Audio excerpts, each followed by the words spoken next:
Ang lobo at ang kambing.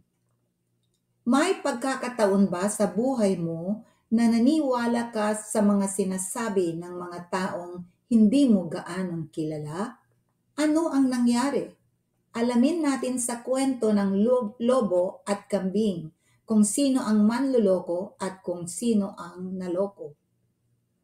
Isang lobo ang nahulog sa balon na walang tubig.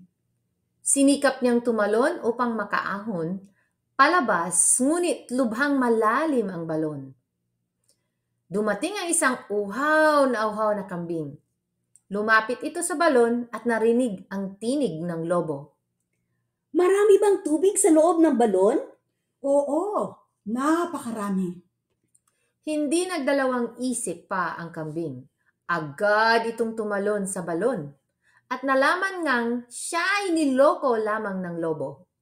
Ngayon pareho na tayong bilanggo ng balon na ito. Mamamatay tayo sa uhaw at gutom dito. Kung gusto mong makaalis dito, magtulungan tayo. Mayroon akong naisip na paraan kung papaano natin gagawin iyon. Papaano? At ipinatong ng lobo ang mga paa sa katawan ng kambing.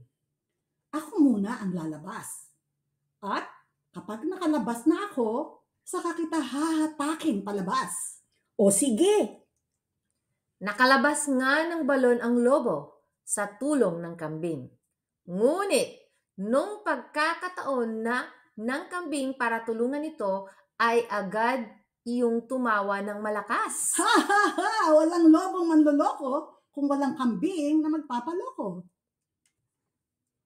At malungkot na naiwan ang kambing sa malalim na balon.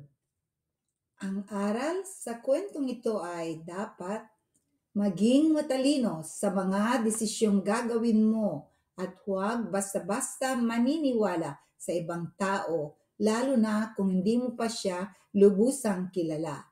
Kung nagustuhan mo ang kwentong ito, paki-like, subscribe at share. Maraming salamat po.